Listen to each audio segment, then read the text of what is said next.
I had the pleasure of playing Wolong Fallen Dynasty on the PlayStation 5. I'm going to go over some things that are in this game and then give you some overall thoughts about it as we make our way down the list. Of course, let's go over the story first.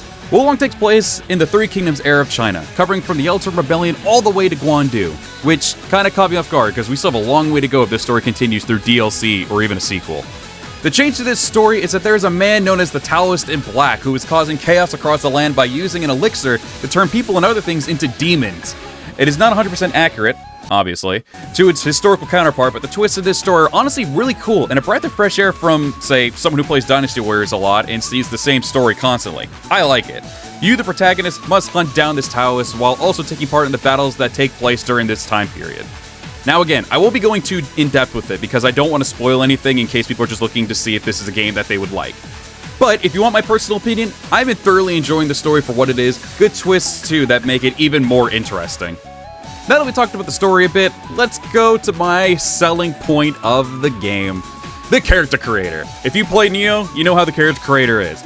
They use damn near every asset from Nioh with added content to make it that much better. A bit more freedom with the body type, hairstyles and such, it allowed me to make a healthy amount of characters, which is always a step up for me. Was able to make my favorite original characters, and if I can do that, it's already a very good character creator in my books. Instead of talking too much about it, I'll just be showing examples as I'm talking about this character creator. Again, I think it's a really good step up from even Nioh's. It's still got a lot of Nioh's assets to it, but again, they added a couple things here and there to make it that much better. So again, I am a huge fan of it. I was able to make a lot of my favorite characters, including probably a character that you've been seeing on the screen a couple times already, Haruna. She's the one with the markings on her face and the hair and the black and blue hair. I love how she turns out in these games like Nioh and Wolong. So again, I'm a personal fan of it, but I'll be briefly just going through with gameplay footage of what the character creator looks like for you.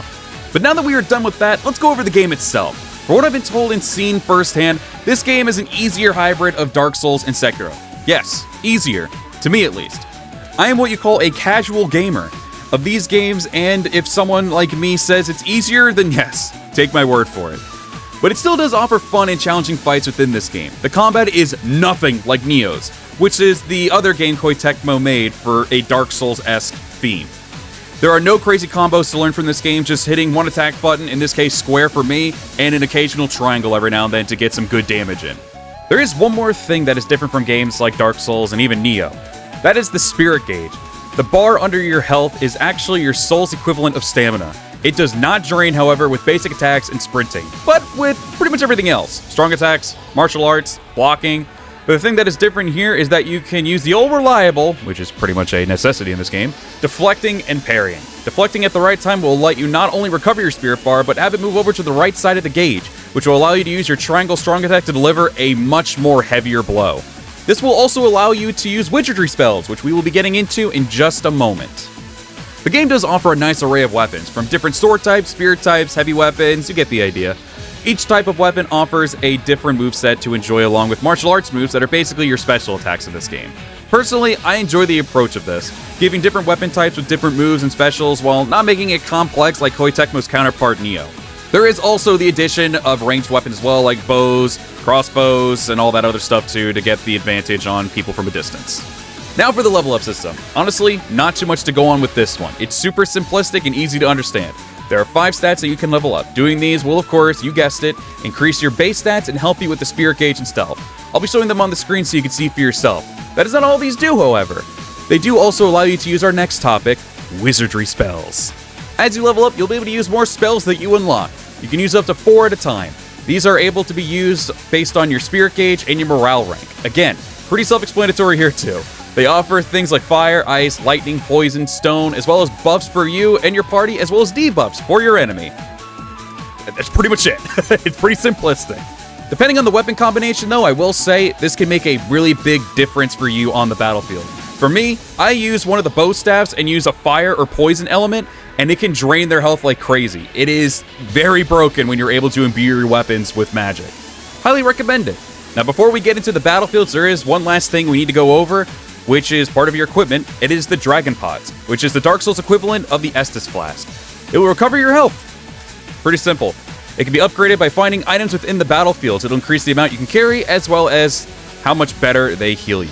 Okay, There is one more thing to go over, actually. I was planning to save it till after the battlefields were talked about because you unlock this in the middle of the game, but we'll do it here. After you finish the Yellow Turban Rebellion and one more mission after that, you'll have access to the village, which is your hub world, basically. A small mountain village where you can find a blacksmith to upgrade your weapons, armor, salvage your items for more materials, and sell stuff too. It is also the place where you can go to check your box if your inventory gets full. I didn't know about this without having to look it up, but I probably just missed something there. In this village, you can also talk to Zootzi, where you can also reset your parameters, use accolade points you get through the battlefields for emotes, and a chance to get better gear. Change your character? Yes. You do not have to use another save to play as a different character you've made. Thank God for that. And you can change genders in the middle of your playthrough if you want. You can also talk to other characters that you've met on your journey, and sometimes they'll give you a reward for helping them, finishing a certain battle, or maxing out bonds, which we'll get into later. Okay, we can finally get down to the battlefields. There are two types of battlefields. Main battlefields, which is of course the main story missions, and then the sub-battlefields, which are sub-missions. We'll start with the main missions. Those are where the whole map of the area you are traveling to is fully open. You go through enemies, open up shortcuts, and cut your way to the boss of the area. As for sub-battles, these vary.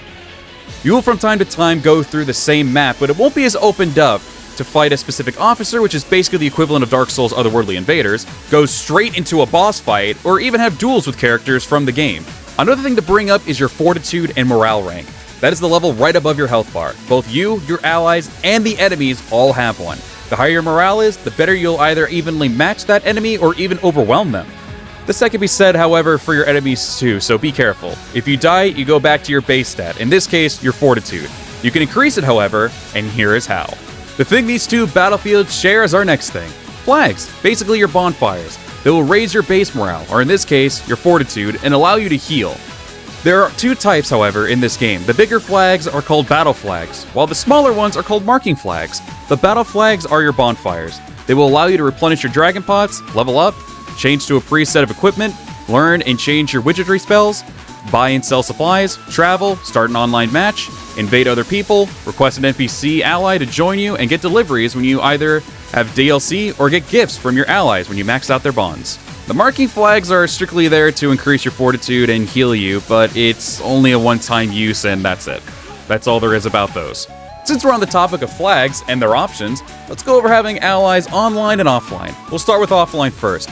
For most of the battles, you'll be able to recruit up to 2 other officers to fight alongside you that you meet throughout the game and form a bond with. The AI, for the most part, can be hit and miss. They're pretty good, they can be aggressive and pretty helpful, so even casual players who don't play online can manage a bit easier with them, if that's the route you want to go with. There are a couple battlefields, though, that you cannot have them join you for.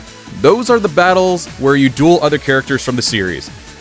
This was a hit and miss, because sometimes you are locked in a 2v1 or even a 3v1 situation against the other characters, and they can be really rough. Skill issue? Probably. But it did allow you to do online in those missions, so I found it a little puzzling that you couldn't do that with just NPCs as well. That's my only gripe so far with the game. As for online play, it's pretty much like Neo's. Here you can recruit randoms to join you on a battlefield, or join someone else randomly and help them. My favorite feature that I'm glad carry over from Neo is the online lobby, where you can play with up to 2 other friends and progress through the game together. And yes, progress does carry over for all those in the lobby. And you can set a password too, or just direct invite as well. Love this feature a lot in Neo and already got to try it out in this game, and it was great to do. Invasions are pretty easy to get. They allow you to invade someone else and ruin their day by attacking them. Not much else for that one. If you are someone who doesn't like this feature, you do have the option to turn off the player invasions if you desire through the online settings in the pause menu. So that's a plus at least for those of you who don't like it. Now that we've finished that, we can talk more about your enemies. There isn't too much to go over with the regular enemies. Some are regular weak peons, while others can be really dastardly. Some will even feel like mini-bosses, and others will even be mandatory to fight if you want to have a battle flag unlocked for use. Funny enough, I had some issues with some of the big demons in the battles than I did for the bosses. I don't know if that says anything about boss fights or just my skill, but some of those felt more harsher than the actual bosses themselves. Speaking of boss fights, this is the last thing we cover, boss fights. Those, for the most part, are really fun, the highlight of the game, like most Souls games are, and can be pretty challenging as well depending on their gimmick. Some are pretty tamed, while others are super all over the place and incredibly aggressive, which is my personal fave. You do have a lot of reading their movements and heavily relying on your deflects, but I personally never had a huge problem taking them down on my first, let alone second or third try. They were super fun and offered a fair challenge. It can be fun for a casual Souls fan to enjoy, and still offer up a fun challenge to those who haven't played a Souls game before too. I give the boss fights a lot of thumbs up. But there you have it. All in all, I think the game is a lot of fun. Not as difficult as I thought it would be, but was such an addicting and fun experience. I've been playing the game every day since I got it and haven't been bored since. But that is my review and overall thoughts on it. I think it's a great game for newbies of the Souls games to try out because it's not as harsh as a lot of Souls games are, and you can have NPCs, randoms, and even friends help you through the whole game. I think Souls fans can even get a nice kick out of it. I don't think it's as harsh as Souls games, but I think it'd be a pretty fun challenge nonetheless. I love the game personally and can't wait to see what else is in store for this game and the DLCs, and hopefully eventually a sequel too. But that is going to be where we wrap it up for today. Everybody who watched this, thank you all very much for tuning into this review video.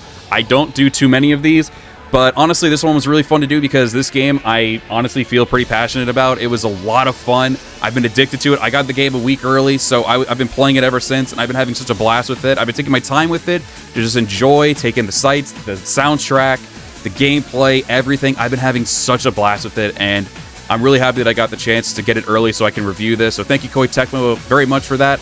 And thank you all very much for watching this one as well. If you guys did enjoy it, then by all means, hit that like button. It does help the video, and it does help me as well. And if you're new to the channel, you'd like to come to the EC, hit that sub button. We are trying to hit 5K on the channel. Comment down below as well your thoughts on the game. If you've played it or you've been watching gameplay of it, let me know your thoughts as well. With that being said, thank you all very much for watching. Hope you have a great rest of your day and or evening. I'll be seeing you all in the next one. Farewell.